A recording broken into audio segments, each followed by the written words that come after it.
Hello friends, welcome to this session. Today we are going to solve JEE Main Test 61 physics part. Now this is one of the lighter paper in the recent times. Here I can have regarded 12 as easy, which is I think a rare. I haven't regarded 12 as easy before. 4 were tough and 9 were medium. So this was perhaps a little bit more scoring. Any student aspiring to do somewhat good in physics should at least get 60 plus, and for some very good students it should be 85 plus sort of paper. That is what I feel. So let's start. First question. According to Bohr model, the minimum energy required to remove an electron from the ground state of doubly ionized lithium atom. So you know that is simply that 13.6 eV, and because it is lithium 2 plus, Z is 3 square RHC Z square. So that is 13.6 into 9.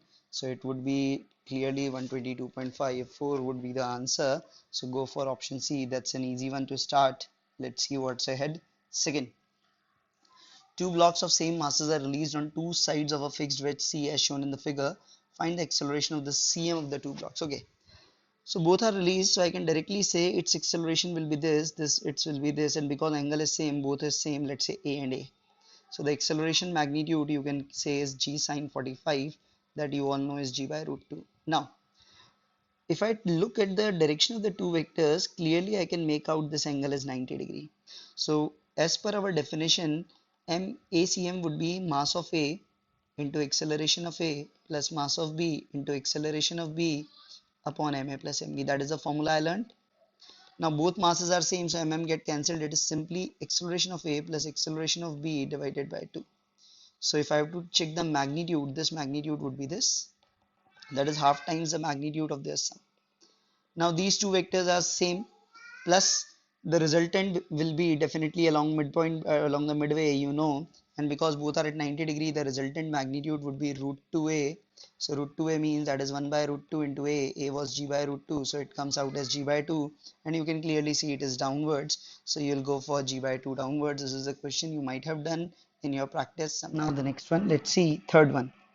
You have a magnetic needle of negligible breadth and thickness compared to its length. Okay, oscillates in a horizontal plane with a period t. The period of oscillation of each part obtained on breaking the magnet into n equal parts and normal to the length. So it's like you do this such questions. This was the original one. Let's say this length was L. So what we had, time period was 2 pi under root of I upon mu b. Now you have cut it perpendicular to length. That means like this. This is the n parts you have done. So now the single part that would be coming will have the length L by n, area is same. So because it is cut into n parts, I say if this was mu, this will become mu by n for sure. Now, you know I is proportional to ml square, whatever be the thing. So because it is cut into n parts, the factor of m becomes 1 by n and length becomes 1 by n, so it becomes 1 by n square. So 1 by n into 1 by n square, that is the I will become I by n cube here. So now what would be the t dash? T dash would be 2 pi under root I dash. I dash is what? I by n cube. Mu is mu by n and b is the same. So simply that will be t by n. So you can directly go for option B. You must have done this in your magnetism chapter. This concept is mostly taught in the institutes. Next. Two cylindrical conductors with same cross section and different resistivities are put end to end. Okay. Find the charge at the boundary of the conductor as the current I flows from conductor 1 to conductor 2. Okay, what is the charge at the boundary? This seems to be an interesting one. So let me start. Let's say we have these two conductors. This is the first one, and let me change the color, and let's say this is the second one. Both areas are same. Okay, so both areas are same. Current is flowing same. So now how to find the charge at this boundary? The first of all, for charge I can remember inside any conductor EV, Ohm's law says E is rho J. So here J is same for all, but rho is different. So what I can say, let it be 1, let it be 2. So field inside the 1, that is going to be, let's assume the current is going in this sense, that would be equals to what I can say, rho 1 into I upon whatever be the area A. And similarly magnitude I simply write in direction we will consider it. Similarly for E2, this is for E1, for E2 you can have rho 2 I by A. Now to find the charge, and this should be a static charge because the charge will not change. Current flows, it doesn't acquire charge or remove charge. So consider a very small cross section like this near the boundary. So here let the field would be like this, here the field would be like this. So using the Gauss law, the net flux through this Gaussian surface that we have chosen, that would be E1A inwards, that is negative, plus E2A, that is going outwards, let's say like this. So it is E2 minus E1 times A. So E2 minus E1 times A, so that will basically become rho 2 minus rho 1 times I. This is the net flux, and net flux is equal to Q enclosed upon epsilon naught. So that will give me the enclosed charge, that is going to give me epsilon naught rho 2 minus rho 1 times I. If such option is there somewhere, yes, it is option A. So it is a very, very good question. I am seeing it also for the first time. So it's a tough one to think of it. If you can think, you can solve. Solving is not difficult, but thinking about it is a difficult task for sure. Next one. Conducting rod of resistance R moves uniformly with constant speed V in a uniform field. If the rod keeps moving uniformly, then the amount of force required. So first of all, if it is moving, let's B is there, so V cross B, this would be something the battery. So battery's value is BVL, so current flowing would be BVL by R, and because the current is flowing like this, there will be force, and force would be, let's say, L cross B, it would be there. This is the magnetic force. This magnetic force is BIL, so that is B BVL by R into L. So to keep it moving, you have to apply external force equal to that. That's why the velocity will remain so constant. So external force is magnitude wise same, which is B square L square V by R. Okay. It also had a resistance, so I forgot it. So it's good there was option, but I have just checked it. So it is R plus R. So you will have this R plus R. So don't do this mistake. That option was also there because this is an internal resistance. So battery would be like this. So overall resistance will be R plus R. So don't do that mistake. It would be C, not A. I would have gone for A if I haven't read it the last time. Next. Four very long wires are arranged. Their cross section forms a square, okay, with connections at the end so that the current I flows through all four wires. Length of each side formed of a square is B. The magnetic field at the central point at the center of the square is. So let's assume you are viewing from this side. So what you will look? Now you will get something like this. Let's say this corner be less A, this corner be B, this corner be C, and this corner be D. So at A, if you look at here, current is going inwards. At B, it's coming outwards. At C, it's also coming outwards. At D, it's going inwards. Okay, now this is the point P. So first of all, symmetry says the magnitude of all four will be same. I have to just check the directions. So let that magnitude be B naught. Now due to A, if I do that L cross the direction that you check out, because it is going inwards, it would be like this. This is B naught. Now due to B, because it is going out, it would be like this. It would be towards C. Check it. Now due to C, if you do, due to C, it will be again coming towards this. So this is B naught plus B naught. Due to D, it would be again B naught plus B naught. And this is 90 degree. So you can directly say 2B naught at 90 degree. The resultant would be 2 root 2 B naught. And what is B naught? B naught would be mu naught I upon 4 pi R. First of all, 4 pi R. Oh, sorry, 2 pi R, because it is an infinite wire. Sorry, mu naught I upon 2 pi R.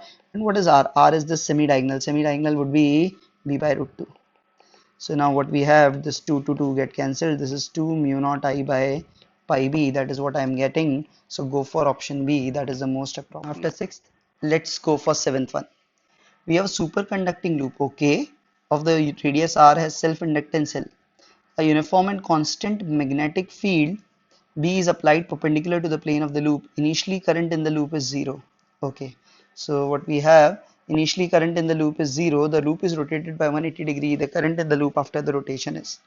So because of the self-inductance, it will try to maintain the 0 current. Now because of the rotation, the flux change, you can say it was initially full, finally full, but the direction reverses. So I can directly say that is 2 times BA, and A is what you can make out as pi r square. Now this is the change in flux.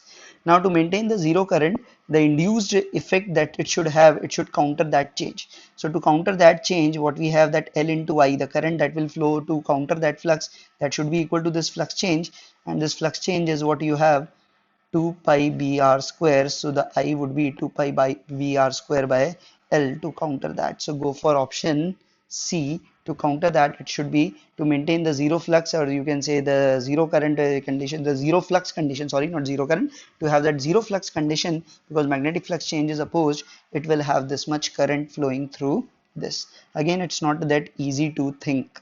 Next, air is filled in a bottle at atmospheric pressure and it is cocked at 35 degree. 35 I convert it into this becomes 308 Kelvin. Okay, if the cork can come out at a pressure 3 times the atmospheric pressure, now it is filled at atmospheric pressure, now you have to thrice the pressure, and because the bottle, you will assume the bottle's volume generally remains same, so what temperature should it be heated to remove the cork? So V remains same, N remains same, so you can directly say P is proportional to T. So to get it thrice, temperature in absolute terms should be thrice, so absolute in terms should be thrice. 308 into 3, that is 3 8s are 24. Okay, and 3 3s are 9, 924 what we have Kelvin. So in the Celsius it would be minus 273, 1, 12 and 7 5, and 10 to 6 651. That is the option that I am getting, so I'll go for 651 degrees Celsius. So it was not that tough. Now next, go for question number 9. What it is: cylindrical conductor of radius r carrying current I along the axis such that magnetic field inside the conductor is this. Okay, then which of the following is incorrect? Okay. So if you look at the option, I can make out either of the one has to be wrong. So I should only focus on calculating the current density at distance r. Rest all definitely either one of them can be correct. Okay, so let's say at any distance r, I'll go and let's say doing that circulation B dot dl equals to mu naught I enclosed. Okay, so first of all, circulation B dot dl at distance small r, B is what you are given, B naught r square, and it would be like you can say it would be like this one only dot dl. So directly, instead of removing that, I can directly write that would be B naught r square into dl is 2 pi r. That is what I am getting. That is equal to mu naught times I enclosed. So what I get I enclosed as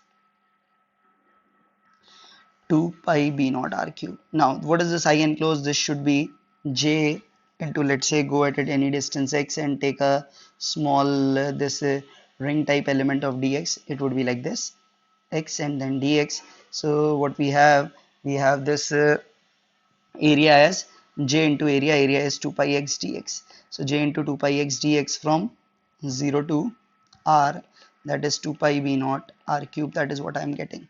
Okay, so if I do this, let me check it out. What I have 2 pi I can directly take it out. So what we have, jx dx from 0 to r must be b naught r cube. Okay, so it should be r cube. So it's clear j will be a function of r for sure. So it would be some function of r. Let's say it is kr or kx. Let's say, let me write it, kx into x dx from 0 to r, that is b naught r cube.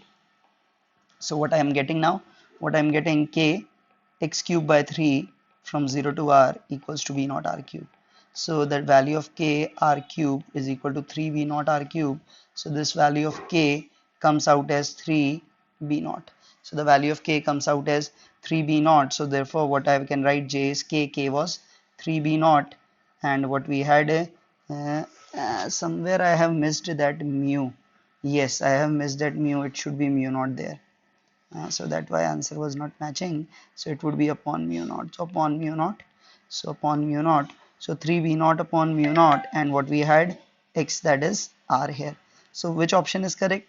B is correct. So A is definitely incorrect. So go for option A in this particular case. Next one. A ball is held at rest at position A by two light strings. Okay. The horizontal string is cut. This one. And the ball starts swinging like a pendulum. Point B is the farthest to the right of the ball goes, so it would be same angle. It's given. What is the ratio of the tension in the supporting string in position B to its value at A? Just before it was cut. Okay, so just before it was cut, I will say this tension, let's say T1, and this is, let's say, mg. So I can directly say along vertical, horizontal component will match that. So along vertical, what I had, T1 cos beta is equal to mg. So this T1 was before that. Now in this position, this is T2, and because it is the extreme position, so AC will be 0. So now I can write the force along the center is 0, so T2 is equal to mg cos beta. So we want the ratio of T2 by T1. T2 is what? Mg cos beta, and this is mg by cos beta, sorry. So what we'll get it as cos square beta. So go for option B in this one. Now let's go for the next one, 11th. A radioactive material decays by simultaneous emission, two particles, one with half-life this, one with this. So we know in this case the effective half-life would be 1 upon T1, that is 1 upon 1620 plus 1 upon 1810. So what we have, 1620 by 3. So T effective comes out as 1620 by 3. This is what we can have, 540 years. So now it becomes 1/4. 1/4 means 2 effective half-life. So that is 1080 years. No issue in it. So not a tough one. You have done such question. Go for option A. Next, what is the time period of the second pendulum on a planet similar to Earth, but mass and radius 3 times as that of the Earth? So there, what would be the G? So you remember that G at surface is gm by r square. So mass is third, radius is 3, so that r square is 9 times, so G becomes G by 3, and T is 1 by root G, so it will become, definitely it will become, because G has become, what do you say, 1/3, so it will become root 3 times. So root 3 times means second pendulum, on Earth it was 2 seconds, so it will become 2 root 3 seconds, so go for option D in this case. Next, the graph between frequency of incident radiation stopping potential for a given material is given. Okay, what information can be obtained from the value of the intercept? So the value of the intercept, if I let's say like this, if I write the equation, v, what we have, v is equal to, yeah, v not av as what you write, that is equal to h nu by e minus phi by e. So that intercept means when nu is 0, so that would be minus phi by e. So from that intercept you can calculate the value of the work function of the material. Go for option. Now the next, 14th, we have a hollow sphere of mass m and radius r. It is immersed in a tank of water of some density rho w. Okay, sphere would float if it were set free. That means overall density is less. The sphere is tied to the bottom of the tank by two wires, making it 45. So it would float. So if you submerged it, definitely it will have a net force upward. So to keep it down, we had this wire arrangement. The tension T1 in the wire is, first of all, from the symmetry, what I can say, this tension will be same in both the wires. So this would be T1, and this would be the buoyancy, and this would be the mg, and because it is tied, it has to remain there. So now what we have now in the vertical direction, if I make it out, so what will have, T1, the angles will be 45, so T1 1 by root 2, and we have two things like that, plus mg would be equal to fb. Fb is what, rho w into complete volume displaced, which is 4 by 3 pi r cube g. So the value of T1 now comes out as root 2 T1 is rho w 4 by 3 pi r cube g minus mg. So the T1 comes out as, look at the options now. Looking at the options, it comes out as option A. So not that tough. You can do this. Next one. The curvature of the radii of a concavo-convex glass lens are 20 and 60. Okay. The convex surface of the lens is silvered. Okay. With the lens horizontal, the concave surface is filled with water. The focal length of the effective mirror is, okay, so first of all let me draw it. Concavo, convex, it would be something like this. So what we can say, this radius would be, this radius would be larger. So this radius is what we have written, this is 60 centimeter and this is 20 centimeter, and now this one is silvered.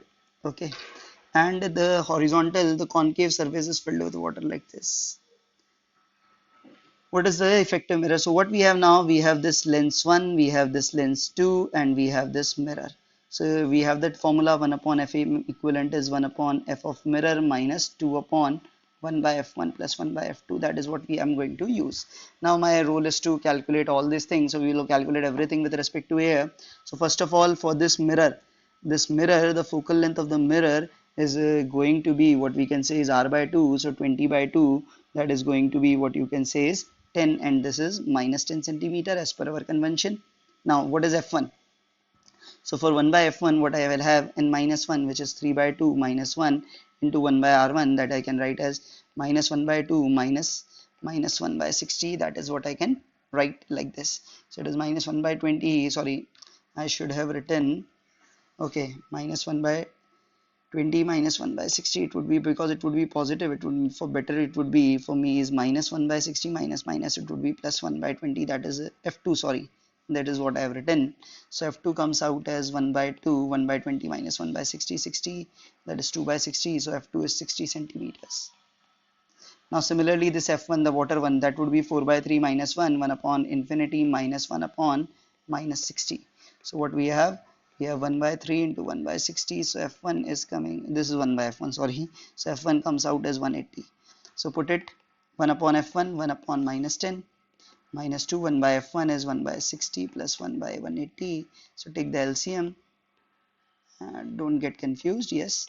So 1 by 60 plus 1 by 80 is 180, so 4, and this would be 8, so plus 8 here, so minus 8. So what we have 180, I can take the LCM, so this would be minus what we can say 18, 18 and 8 minus 26. So FM equivalent is minus 180 by 26, that is what we can write. So minus 180 by 26, if I simplify it, it is 90 by 13.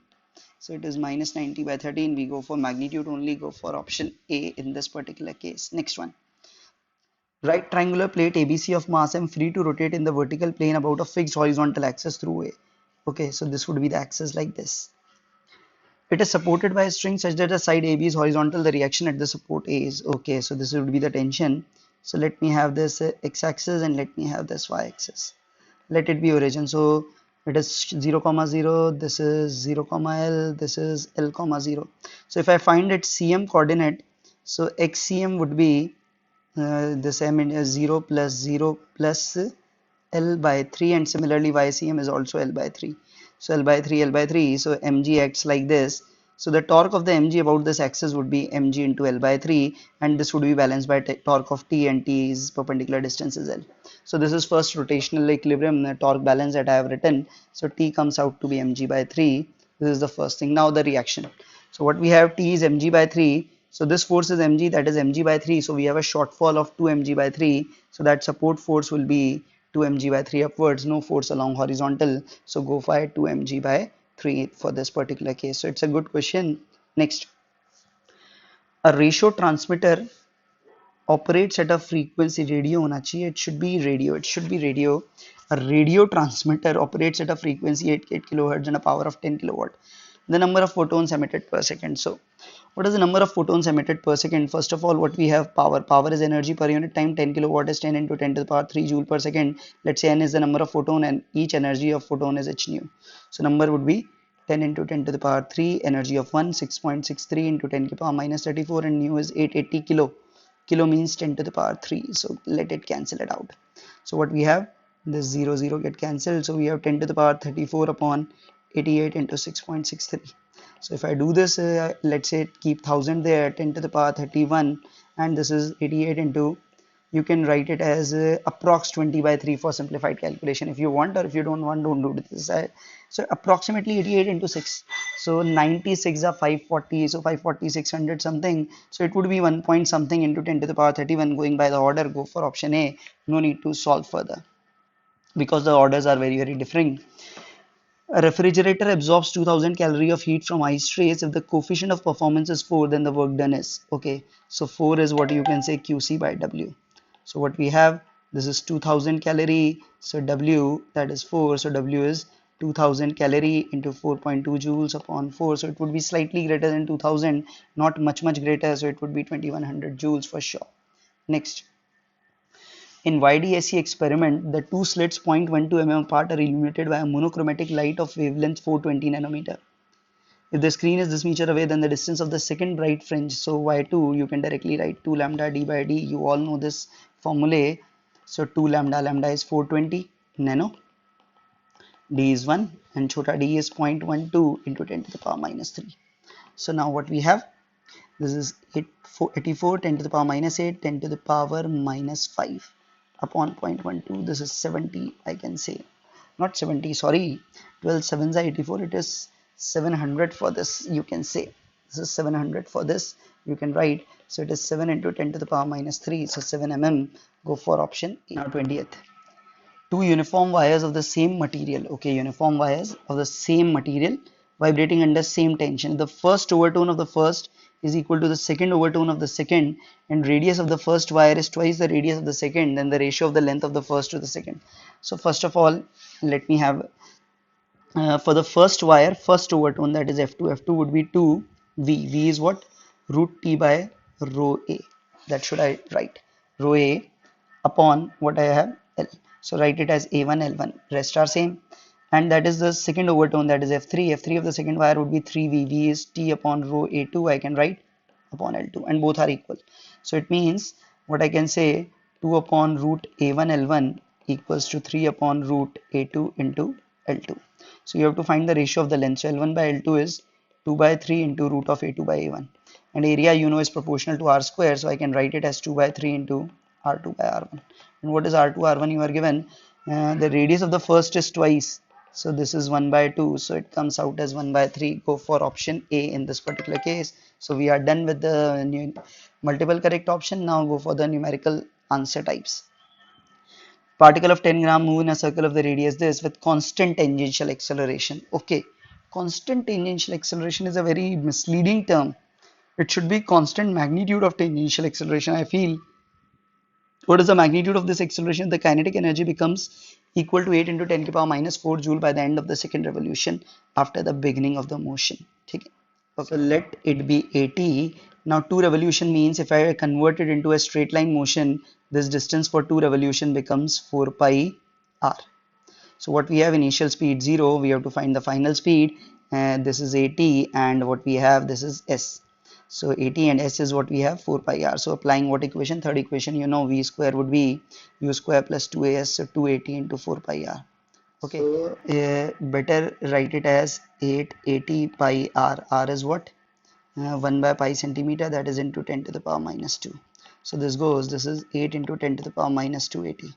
Now what is kinetic energy is 8 into 10 to the power minus 4, that is equal to half into m, m is 10 to the power minus 2 into v square. V square is 8 into 10 to the power minus 2 times 80. So this minus 2 minus 2 minus 4 goes, 8 8 8 goes, so 80 comes out as 2. So this is 2 meter per second square. Go for answer 2. So you have to just write 2 because, and here the unit is also wrong mentioned, it is meter per second square as I already told you. So this was 21st. Now go for 22nd one. What it says, point source of light is placed at a distance of 4 meter from the center of a thin hemispherical shell as shown in the figure. Okay, uh, where is the figure? I can't see the figure. Okay, the shell has a radius of 3 meter and behaves like a perfect black body. If the temperature of the hemisphere is related to the power of the source as T to the power 4 is P naught upon n pi rho, where sigma is the Stephen's constant, then find the value of n by 10. So let's say I'm assuming this is hemisphere, and let's say this 4 meter will be like this. This is the power P naught. Let's assuming like this. So this is 4 meter and this radius is 3 meter that I'm given done. Okay, now it behaves like a perfect black body. The temperature of the hemisphere is related to like this. So that means the power received. What is the power received first of all by this? So what is the power received overall? This is because it is a hemispherical shell. What we can say, it is a thin hemispherical shell. Okay, so for this thin hemispherical shell, let's say like this, it is closed like this, we have taken at this. Now its area effective would be what you can say 2 pi r square plus pi r square, I can say. So the power it radiates out would be sigma black body. So E is 1, area is 2 pi r square plus pi r square into t to the power 4, which is 3 pi r square sigma t to the power 4. Okay, so this energy is emitting, and this should be equal to the fraction of the power of P naught. Now for the power coming on it, consider it as a disk, and this is the distance, this is 4, this is 3, so this radius becomes 5. So the solid angle it subtends. That solid angle would be what I say 2 pi 1 minus this 4 upon this 5. That is equals to 2 pi by 5 is the solid angle. So power received would be the fraction 2 pi by 5 divided by total solid angle, that is 4 pi into what we have P naught. So it comes out as P naught by 10. Okay, so this P naught by 10 should be equals to 3 pi r square sigma t to the power 4. Now if you do this and calculate this, t to the power 4 comes out as what it is coming out. T to the power 4 is what?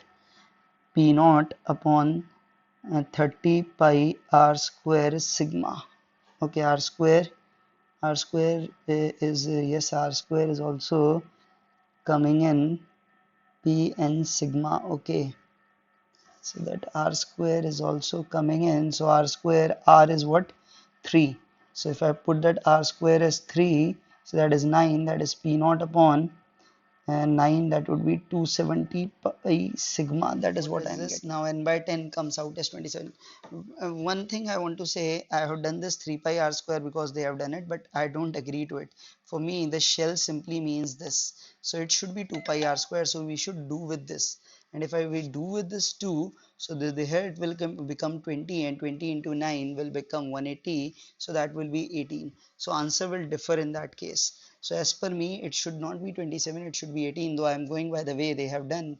But that is not the correct one, I feel, because for the shell, we think of it as a bowl, hemispherical bowl. Its area is 2 pi r square, not the 3 pi r square as per me. Now the next 23rd. So for that, just remember, I will go with 18. So that is given 27. I have solved as per them, but personally, I will go for 18. Yeah.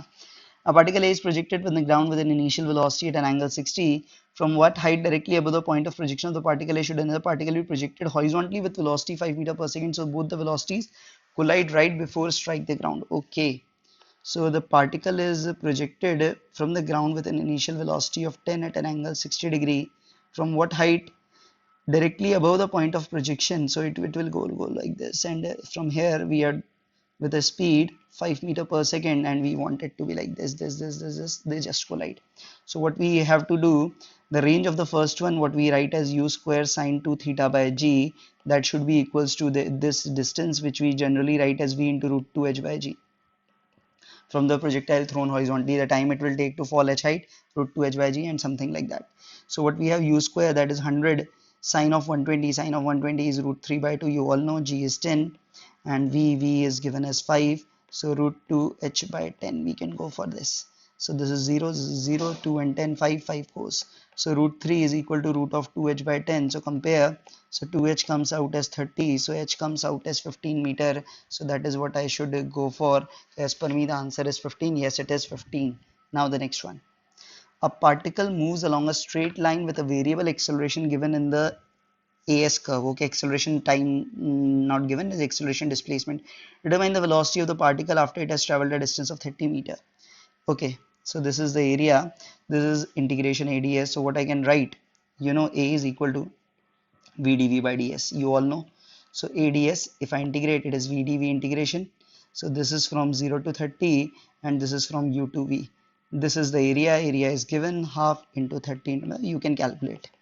V dV would be V square minus U square by 2. So 2 and 2 goes. So V square is U square plus 300. What is U square? U square is 10. So it is 100 plus 300, 400. So V comes out to be 20 meter per second. So we'll go for the answer 20. So 20 should be the answer. Yes, it is given. Next way. Now the last. Particle goes with this velocity under the influence of a constant force, the instantaneous power. You know power instantaneous, everyone knows F dot V. Do that F dot V, 10 into 4 plus 3 into minus 2 plus minus 2 into plus 2. So 40 minus 6 minus 4, that comes out as 30 watt. So we can say the instantaneous power applied is 30. It should be in watt hona chahiye. Okay, so this is what we are given. So this was the paper 2061 for you. Thanks for listening, thanks for watching. Please share this channel. Thank you once again.